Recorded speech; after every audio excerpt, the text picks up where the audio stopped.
Udada. Bonjour et bienvenue chez Udada Productions.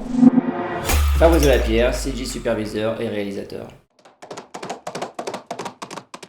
Mon travail consiste à faire la liaison entre les différents départements, aussi bien graphiques que techniques, entre les productions, la R&D et les problématiques de gestion de prod et de méthode.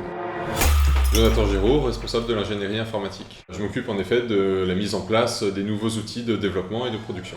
Mon but, c'est d'apporter une réponse technique et pérenne aux besoins de fabrication. En créant Udada, on a voulu mettre en place un système simple et souple et adaptable aux différents besoins des projets. Concrètement, pour vous donner une image, on s'inspire des technologies récentes comme le cloud. Par exemple, le fait que plusieurs utilisateurs puissent interagir avec Google Documents. Ça, c'est quelque chose qui nous inspire et qu'on a envie de reproduire dans nos méthodes de fabrication.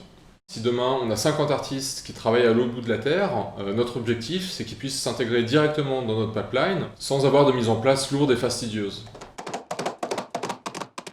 Alors pour résumer, on peut définir les principes fondamentaux de Udada en 2 mots, flexibilité et praticité.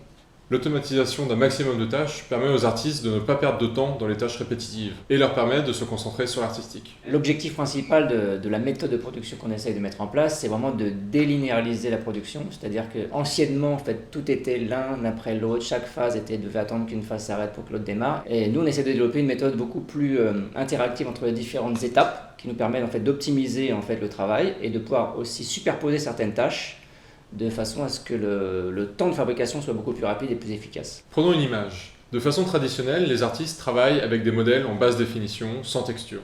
Avec le temps réel, les artistes travaillent directement avec une image proche de l'image finale. Ainsi, ils peuvent directement voir les erreurs qui ont été commises et les corriger immédiatement, alors qu'avant, il fallait revenir à une étape antérieure, recommencer le travail et de nouveau devoir rendre les images encore et encore et encore.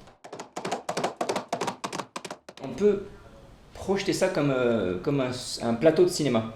C'est-à-dire qu'on a le décor qu'on peut aménager comme on veut, on a les personnages qu'on a animés, donc on réinjecte l'animation qui a été faite au préalable, mais elle est directement injectée dans le lighting, on pose nos éclairages, nos caméras, et on travaille de façon vraiment interactive sur ce plateau. Et en fait, quelque part, sur un même plateau, sur une même séquence d'animation, on peut en tirer différents types de shots, on peut remanier caméra, refaire des types de montage, tout ça de façon interactive. C'est magique! Dada. Ah, il est là mon dada.